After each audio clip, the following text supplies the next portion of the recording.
Okay, good afternoon. I'm going to go through a few questions on congruence. Actually, we're looking at only this part, which is concrete equations.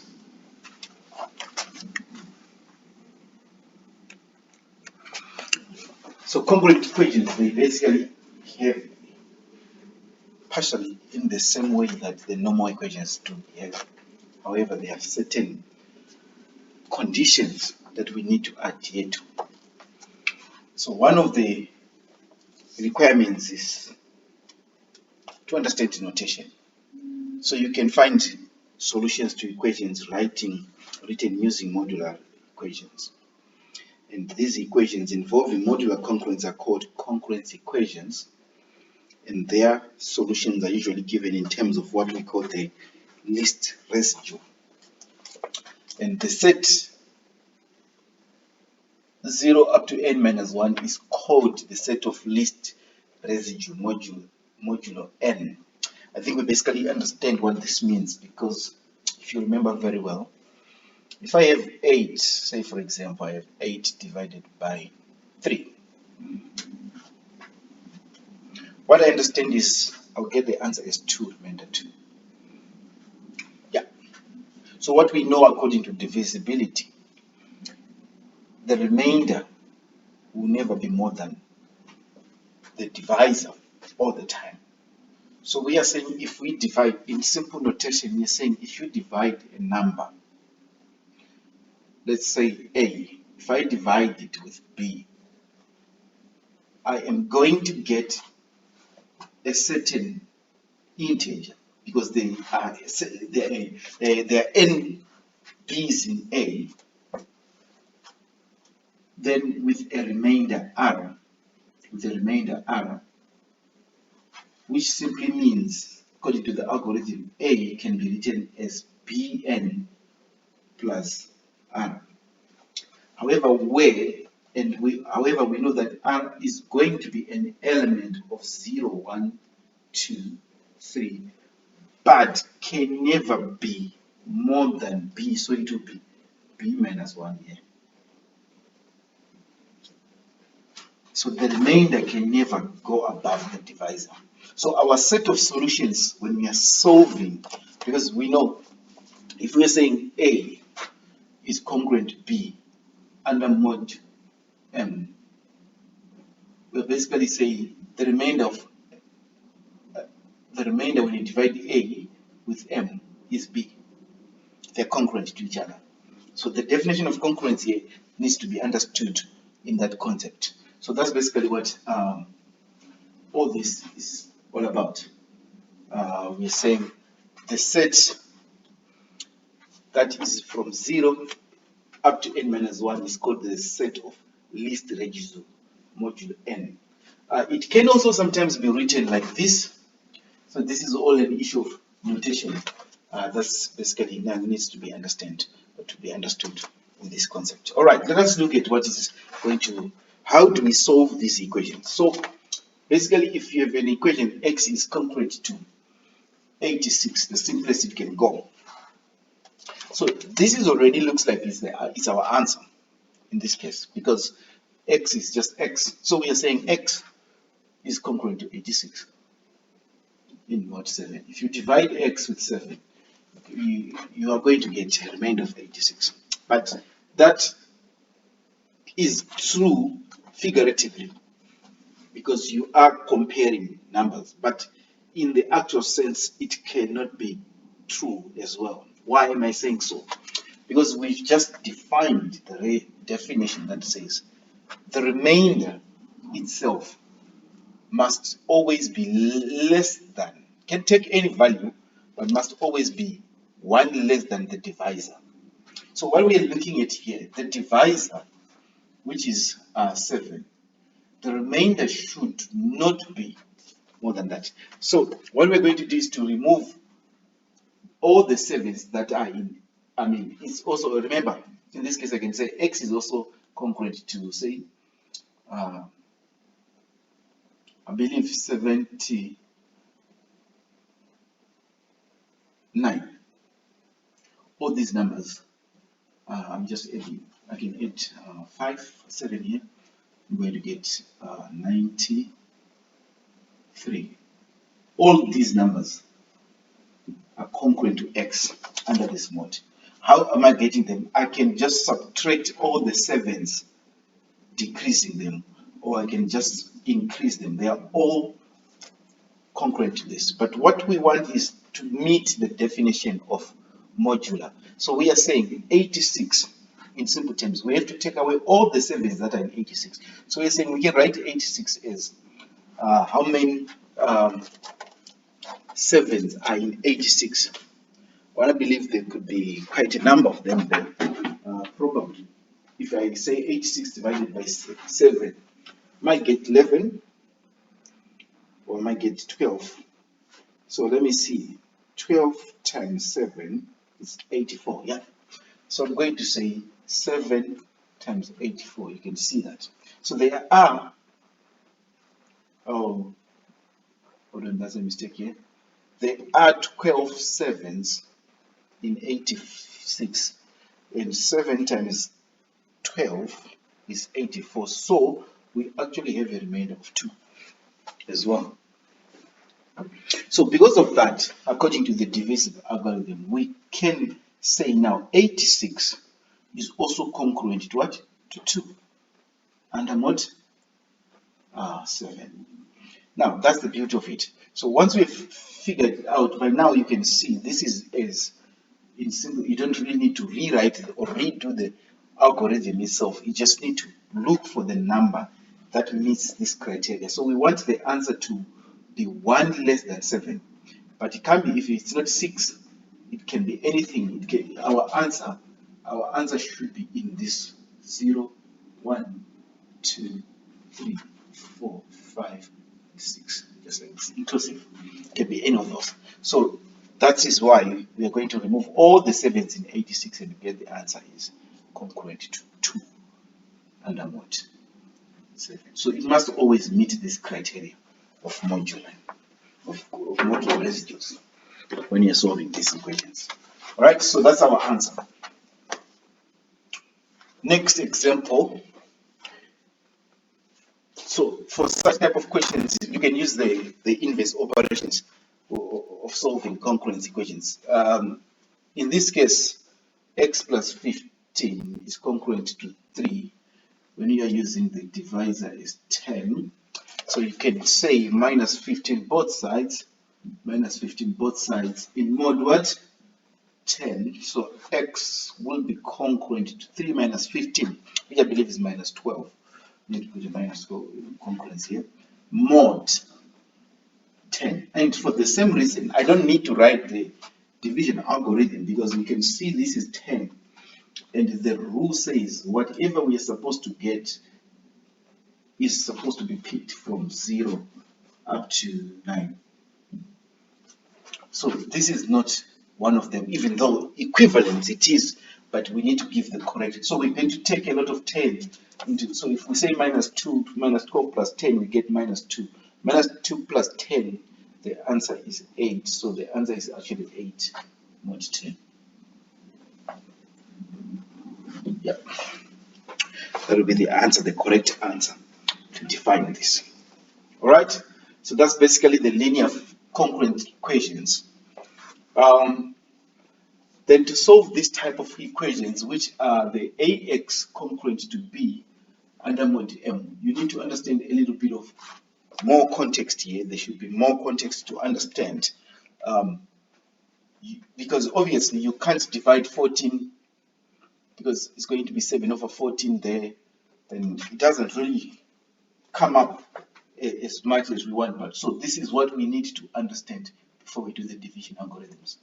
This is what we need to understand, right? You need to understand this part that says, first of all, you're gonna have to look at the divisor between A and M. Your A is in this example that is on the board. Let me just rewrite it here.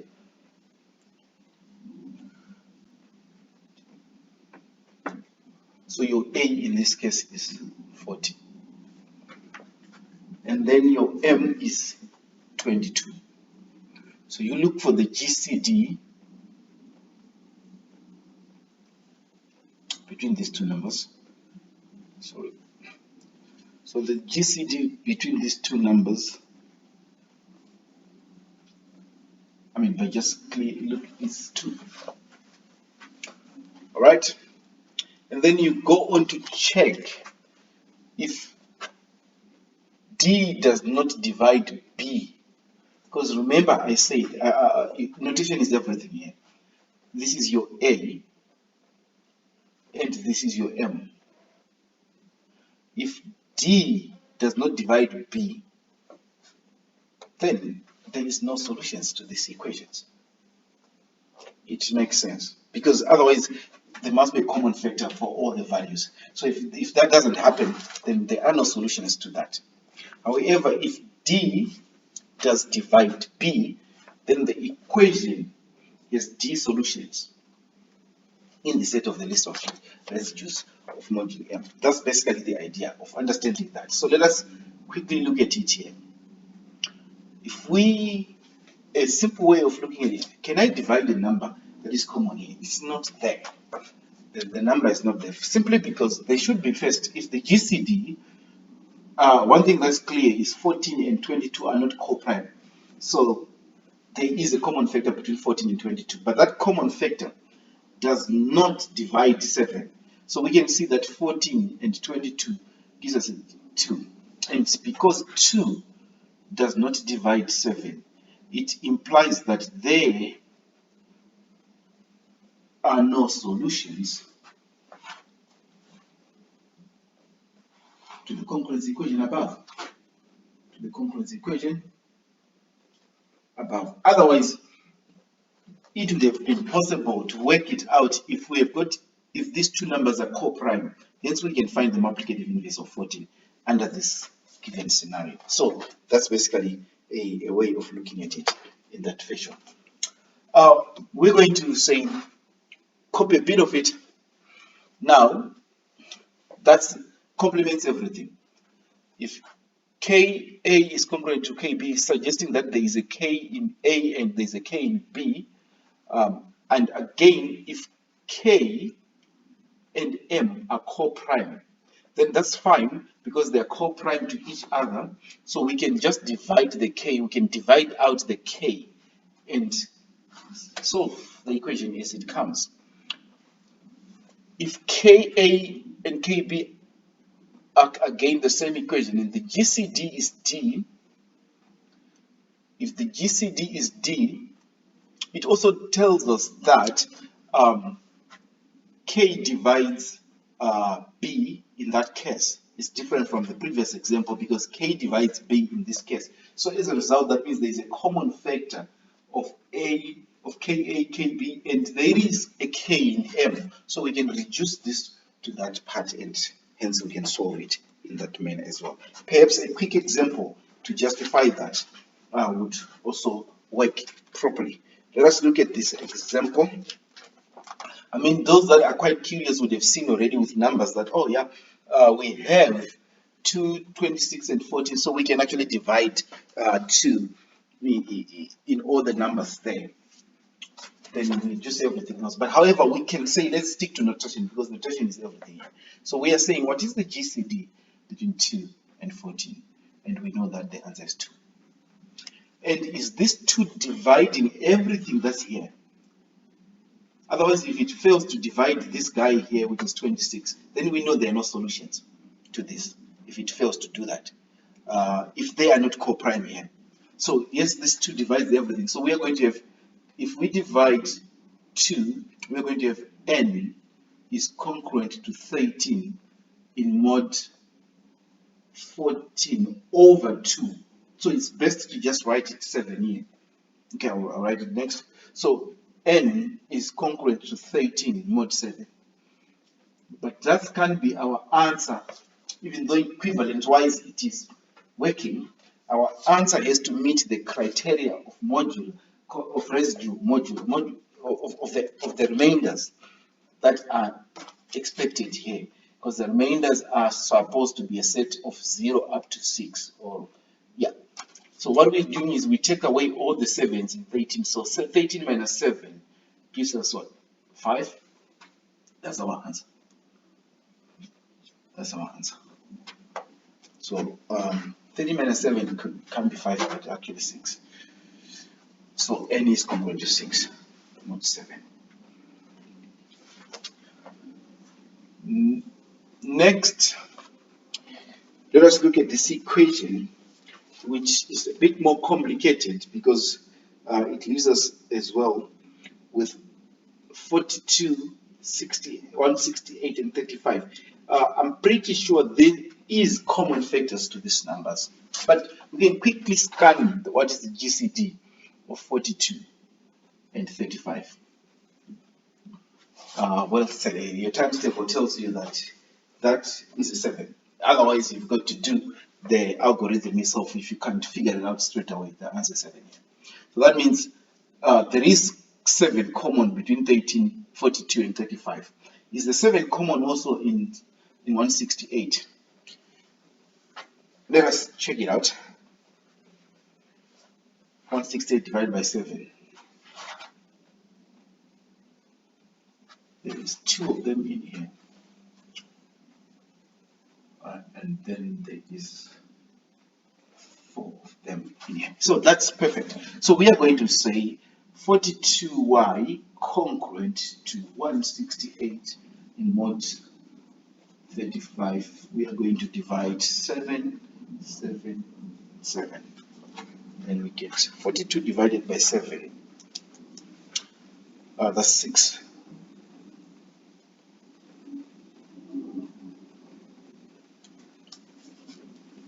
Or should we take away the 14? 14 doesn't work with me. Let's just say that's 6 here. 6y congruent 24 in mod 5. That's all right. I think I did my arithmetic correct here. So then after that, what can we do now? We obviously 6 does not divide 5, but 6 does divide 24. Then we have got the confidence that we can divide these two, because the rule says if the GCD between 6 and 5 is 1, suggesting that these two numbers are co-prime, then we can just cancel out the common factors between these two numbers. So what we're going to do right now is to divide 6 out, and we get y is congruent to 4 under mod 5, because the GCD is equal to 1 here. And again, looking at 4 is less than that, so that is our final answer. We stop from there. All right, that's how we solve these congruent equations. A bit of some definitions again, important ones actually, to be very honest. Multiplicative inverse of a number is an integer that satisfies this condition. So that can only happen if the A is co-prime to M. In other words, we are saying if we have got a number, if A and M are relatively prime to each other, obviously because the GCD between A and P can be written as AX plus PY. That's the formula actually according to the Euclid definition of the division algorithm. So we are saying if that is the case, it means AP plus MQ can be written as equal to 1. In other words, AP is equal to this. So if we are able to write a number as an integer of 1 plus or minus a multiple of M, which is our divisor, that simply means AP itself is congruent to 1 under the modulo M. So in other words, P becomes the multiplicative inverse of A. In other words, P cancels A in the modular congruence equations. That's basically what this is all about. All right. So to look at it in a mathematical form, let us probably go through this example and see if that will make a bit more of some sense. Find a multiplicative inverse. So we are saying the multiplicative inverse here because we understand that these two are co-prime to each other. In other words, the GCD between 10 and 63 is 1. So we are able to write 63 as 10 times 6, is that so? Plus 3. And we are able as well, because of that, we are able again to say 10 is equal to 3 times 3 plus 1. And then, as a result of that, we know that 3 is also equal to 3 times 1 plus 0. So the GCD, that takes us back to already my initial claim that says the GCD between 10 and 63 is equal to 1, because I'm able to show that by the Euclid definition. So I can use the Bizot identity to say I can write 1, this one here, as a linear combination of 10 and 63 by saying 1 is equal to 1 is going to be equal to 10. 1 is equal to 10. I'm starting from this part here. 10 minus 3 times 3. And then I'll go on and define. So because I've just done this as well, I'm going on to define 3.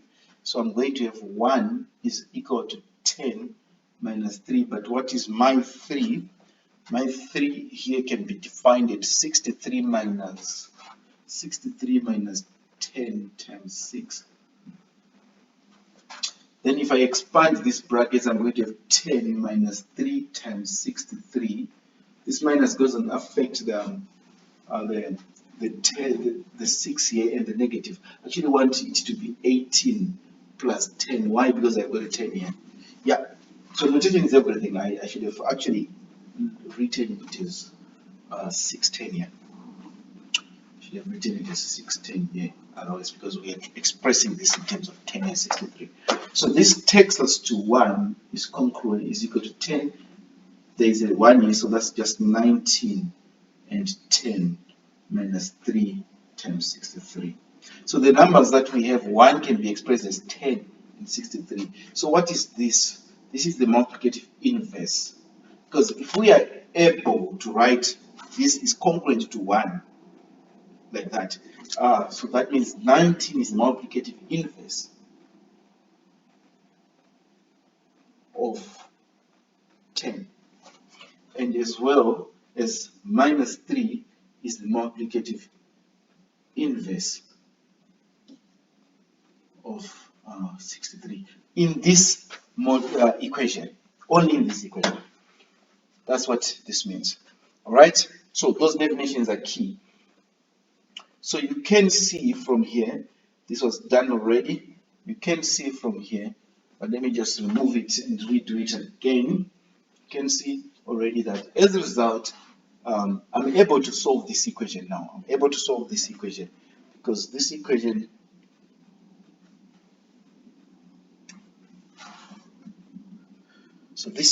is 10x is congruent to 4 in mod 63. So since I've already figured out that the number that cancels, because the GCD between 10 and 63 is 1. However, I can't divide, well, I could reduce this to 2x is equal to 5x is equal to 2. But probably there is actually no good reason for you to go through that. In this case, just look at the inverse, which is 19 times 10x is congruent to 19 times 4 mod 63. So x, these two cancels each other and we're left with that, which is equal to 76 in mod 63. However, this is less than this, so we take away the 63 that is in 76 and we are left with the answer as 13 mod 63. That's how this goes. All right. Another example, which I believe is the last example here on this congruence equation before we go to the Fermat little theorem, is to solve a question of this nature. Again, we can just go straight away and look if there is a common factor between 75, 12, and 237. Tells me there is, because obviously I don't think these two numbers don't look like co-prime to each other. They are not. They've got to be expressed in a different way. The GCD between 75 and 237 turn up to be equal to 3.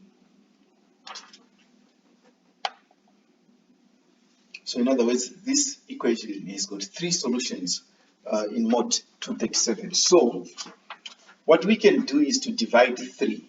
When we divide 3, everything divisible by 3 here, that is going to be equal to 25x is congruent to 12 divided by 3, 4.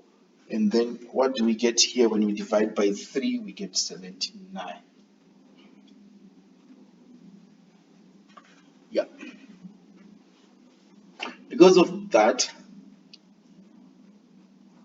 let us check the mod. Let us check again. I would probably take it this way. This is the easiest way. Unless you've got more experience in this, you can do it. But check this. If this is 1, it tells us that then we need only to find. And we can see that there's nothing that divides 25 and 4. So it means that we need to find the multiplicative inverse of 25 under mod 79. That's the easiest way to go with it. So that would mean you do this. So let us say 79 can be expressed as how many 25s and 79? Probably 1. 3 times 25 is 75. So I'm going to have a remainder of 4. So you know that 79 is congruent to 4 as well under mod 25 and vice versa. But I can continue here to say 25 is equal to under 6 plus 1. So 4 will be equal to 4 times 1 plus 0. So going backwards, the Bizot algorithm going backwards gives us, I think you can go and do it as well. So I'll shorten it up here. This is the same as saying 1 is equal to 19 times 25. Yep, minus 6 times 79.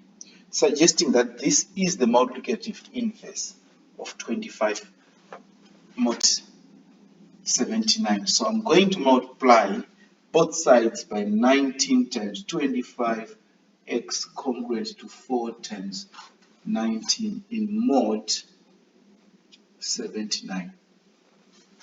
And then these two are inverses to each other, so the answer is x is congruent to 4 times 19. X is equal to congruent to 4 times 19, which is equal to 76. Let me see, 4 times 19, yeah. Then that's your final answer, solved. So you couldn't subtract, what it means is you couldn't divide the common factor here, which we know is there, 3. You couldn't divide it to get 25x is congruent to 4 without, I mean, you couldn't just divide it and not divide 79 because the GCD is not 1. So you're going to have to divide everything else. But when we get here now, there is nothing more you can do. There is nothing common between 25 and 4. So you just have to use these conditions. That is it from me on congruence equations. So understanding this is quite very important. Even though we know there is better ways to solve this, but this is the beginning. You need to understand it from this angle before you go to the initial work that was done by Fermat and also use the Chinese equations, congruence. But this is the basic, and once you understand this, it's much easier to progress to the next step as well. Thank you.